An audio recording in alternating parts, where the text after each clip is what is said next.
Jeremiah chapter 17, verse 1. Judah's sin is engraved with an iron tool, inscribed with a flint point, on the tablets of their hearts and on the horns of their altars. Verse 2. Even their children remember their altars and Asherah poles beside the spreading trees and on the high hills. Even their children remember their altars and Asherah poles beside the spreading trees and on the high hills. Verse 3. My mountain in the land and your wealth and all your treasures I will give away as plunder, together with your high places, because of sin throughout your country. Verse 4. Through your own fault you will lose the inheritance I gave you. I will enslave you to your enemies in a land you do not know. For you have kindled my anger, and it will burn forever. Verse 5. This is what the Lord says. Cursed is the one who trusts in man, who draws strength from mere flesh and whose heart turns away from the Lord. Verse 6. That person will be like a bush in the wastelands. They will not see prosperity when it comes. They will dwell in the parched places of the desert, in a salt land where no one lives. Verse 7. But blessed is the one who trusts in the Lord, whose confidence is in him. Verse 8. They will be like a tree planted by the water that sends out its roots by the stream. It does not fear when heat comes. Its leaves are always green. It has no worries in a year of drought and never fails to bear fruit. Verse 9. The heart is deceitful above all things and beyond cure. Who can understand it?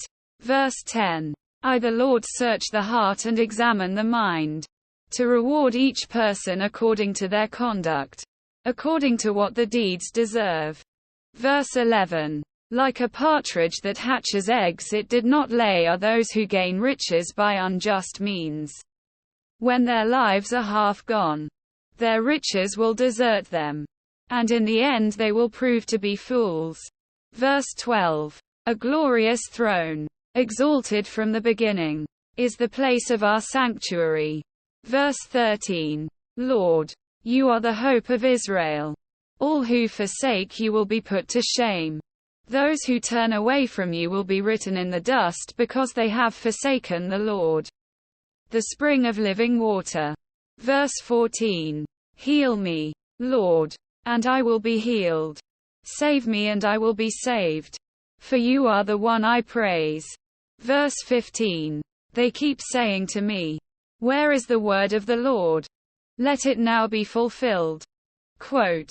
Verse 16. I have not run away from being your shepherd. You know I have not desired the day of despair. What passes my lips is open before you. Verse 17. Do not be a terror to me. You are my refuge in the day of disaster. Verse 18. Let my persecutors be put to shame, but keep me from shame.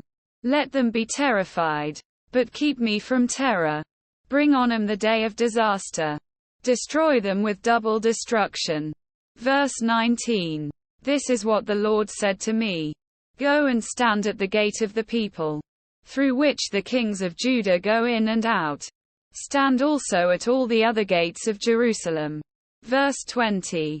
Say to them, hear the word of the Lord. You kings of Judah and all people of Judah and everyone living in Jerusalem who come through these gates. Verse 21. This is what the Lord says. Be careful not to carry a load on the Sabbath day or bring it through the gates of Jerusalem. Verse 22. Do not bring a load out of your houses or do any work on the Sabbath, but keep the Sabbath day holy, as I commanded your ancestors. Verse 23. Yet they did not listen or pay attention. They were stiff-necked and would not listen or respond to discipline. Verse 24. But if you are careful to obey me, declares the Lord, and bring no load through the gates of this city on the Sabbath, but keep the Sabbath day holy by not doing any work on it. Verse 25. Then kings who sit on David's throne will come through the gates of this city with their officials. They and their officials will come riding in chariots and on horses, accompanied by the men of Judah and those living in Jerusalem. And this city will be inhabited forever. Verse 26. People will come from the towns of Judah and the villages around Jerusalem, from the territory of Benjamin and the western foothills, from the hill country and the Negev, bringing burnt offerings and sacrifices, grain offerings and incense, and bringing thank offerings to the house of the Lord. Verse 27. But if you do not obey me to keep the Sabbath day holy by not carrying any load as you come through the gates of Jerusalem on the Sabbath day, then I will kindle an unquenchable fire in the gates of Jerusalem that will consume her fortresses. Quote,